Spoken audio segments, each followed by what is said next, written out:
Hi friends, welcome to Simis Nadan kitchen. ഇന്ന് ഞാൻ ഉണ്ടാക്കാൻ പോകുന്ന റവ ഉപ്മാവാണ്. ഇത് ഞാൻ ബിഗിനേഴ്സിനെ ഉദ്ദേശിച്ചിട്ടാണ് കേട്ടോ ഞാൻ ഈ റവ ഉപ്മാവ് കാണിക്കുന്നത്. അപ്പോൾ ഇത് എങ്ങനെയാണ് ഉണ്ടാക്കുന്നത് നോക്കാം.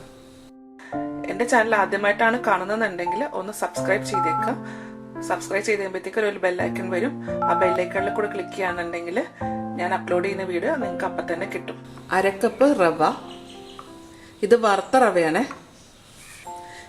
ഇതുപോലെ ഒരു കപ്പിൽ 1/2 കപ്പാണ് എടുത്തേക്കുന്നത്. ഇത് 125 ml ഒരു കപ്പാണ്. അപ്പോൾ അതിൽ ഞാനിങ്ങനെ റവ ഇട്ടിട്ട് ഇങ്ങനെ വടിച്ചങ്ങ് എടുത്തത്.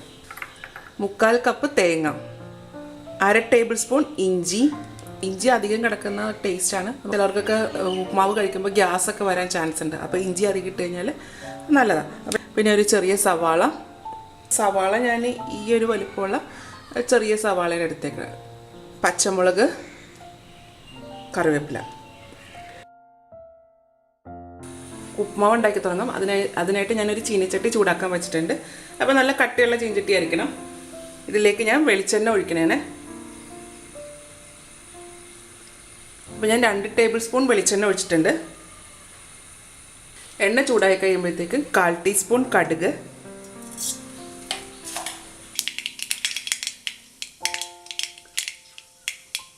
കടുക് പൊട്ടിക്കഴിയുമ്പോഴത്തേക്കും ഇതിലേക്ക് 1/2 ടേബിൾ സ്പൂൺ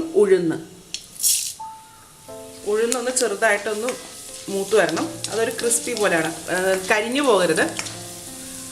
ഉഴുന്ന് കരിഞ്ഞു കഴിഞ്ഞാൽ അതിൻ്റെ ടേസ്റ്റ് ഒരു വേറൊരു ടേസ്റ്റാണ്. അപ്പോൾ ഇത്രയും മൂത്ത് വെച്ചാൽ മതി. ഒരു ചെറിയൊരു ബ്രൗൺ കളർ ആയിട്ടുണ്ട്.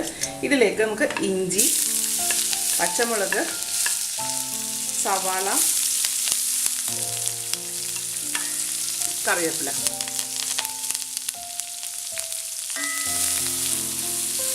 ഇതെല്ലാം ഒന്ന് വഴറ്റിയെടുക്കാം. സവാള ബ്രൗൺ കളർ ആവണ്ട, ഇതൊന്ന് സോഫ്റ്റ് ആയാൽ മതി. ബ്രൗൺ കളർ ആയിക്കഴിഞ്ഞാൽ ഉപ്മാവിൻ്റെ കളർ തന്നെ അങ്ങ് മാറിപ്പോവും. അപ്പോൾ നമ്മളിത് വറക്കുമ്പോൾ ഒരു സാധനം കരിഞ്ഞു പോകരുത് കേട്ടോ. കരിഞ്ഞു കഴിഞ്ഞാൽ ഇതിൻ്റെ കളർ തന്നെ ആകെ മാറും.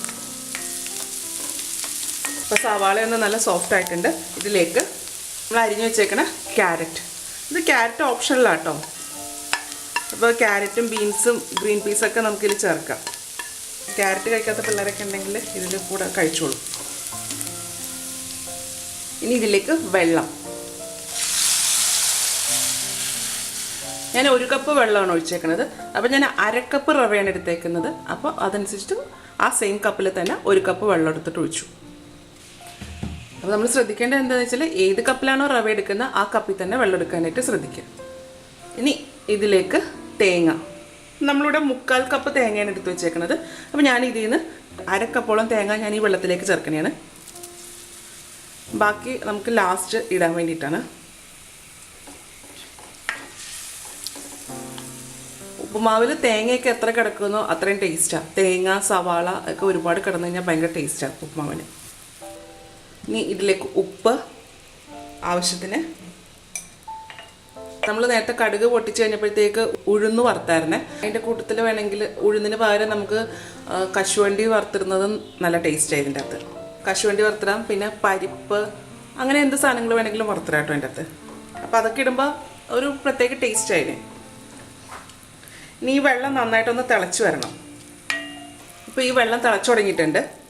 ഇനി ഇതിലേക്ക് നമുക്ക് പൊടി ഇടാം. പൊടി ഇടുമ്പോഴത്തേക്കും ഇത് ഒരു തവിയുടെ ബാക്ക് വശം എടുക്കാം. എന്നിട്ട് നമ്മൾ ഇടുന്ന ഒപ്പം തന്നെ ഇത് ഇളക്കി കൊടുക്കണം. അപ്പോൾ ഞാൻ ഇതിലേക്ക് പൊടി ഇടുന്നതാണ്. സെയിം ടൈം നമ്മുടെ മറ്റേ കയ്യിൽ നമ്മുടെ തവി ഉണ്ടായിരിക്കണം. അത് വെച്ചിട്ട് ഇങ്ങനെ ഇളക്കി കൊടുക്കുക.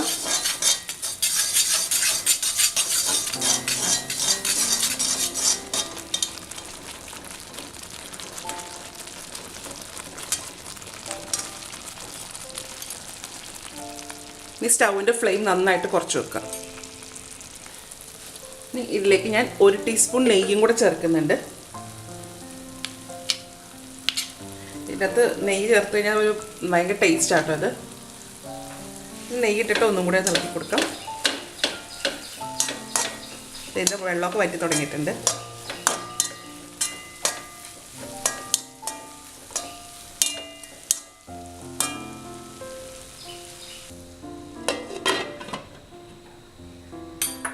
ആ ചെറു തീയിൽ ഒരു 2 മിനിറ്റ് നേരം ഇങ്ങനെ ഇരിക്കട്ടെ. അങ്ങനെ ഇരിക്കുമ്പോഴത്തേക്ക് റവയൊക്കെ നന്നായിട്ടൊന്ന് നല്ല സോഫ്റ്റായിട്ട് വരും. ഇപ്പോൾ ഒരു 2 മിനിറ്റ് ആയിട്ടുണ്ട്. എന്തായാലും നോക്കാം. നമ്മൾ കുറച്ച് തേങ്ങ മാറ്റി വെച്ചിട്ടുണ്ടായിരുന്നല്ലോ, അത് ഇതിൻ്റെ അകത്തേക്ക് ചേർക്കാം. ഇത് നന്നായിട്ടൊന്ന് മിക്സ് ചെയ്യാം. അപ്പോൾ ഈ ചെയ്യുമ്പോൾ ഞാൻ പറഞ്ഞല്ലോ, ഇനി ഇതൊക്കെ ഇളക്കുമ്പോൾ എപ്പോഴും തവിയുടെ ബാക്ക് വശം വെച്ച് വേണം ഇളക്കാനായിട്ട്. ഈ തവിയുടെ ബാക്ക് വശം ഇളക്കുമ്പോൾ മാത്രമേ ഇതിങ്ങനെ നല്ലതായിട്ട് ഉലർന്നു വരത്തുള്ളൂ. ഇത് നന്നായിട്ട് വെന്തിട്ടുണ്ടെങ്കിൽ സ്റ്റൗ അങ്ങോട്ട് ഓഫ് ചെയ്യാം.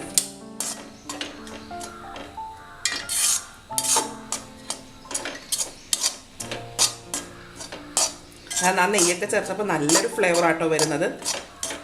ഇതൊന്നൊരു ചെറുതായിട്ട് ചൂടാറിക്കഴിഞ്ഞാൽ നമ്മളിത് ഇതുപോലെ തന്നെ തവിയുടെ ബാക്ക് വെച്ച് ഇളക്കുകയാണെന്നുണ്ടെങ്കിൽ ഒന്നും കൂടെ നന്നായിട്ട് പൊടിഞ്ഞു വരും.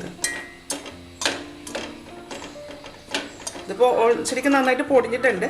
ഇനി അഥവാ ഇനി നിങ്ങളൊക്കെ ചെയ്യുമ്പോൾ പൊടിഞ്ഞിട്ടില്ല എന്നുണ്ടെങ്കിൽ അത് ഒന്ന് ആറിക്കഴിയുമ്പോൾ ഒരു ജസ്റ്റ് ഒന്ന് ചൂട് പോയി കഴിയുമ്പോഴത്തേക്ക് ചെറുതായിട്ടൊന്ന് ചൂടാറി കഴിയുമ്പോൾ ഇതുപോലെ ഒന്ന് തവിയുടെ ബാക്ക് വശം വെച്ചിട്ടൊന്ന് ഇളക്കി വെച്ചാൽ മതി. അപ്പോൾ അത് നല്ലതായിട്ട് ഇതുപോലെ തന്നെ ഉലർന്നു വരും.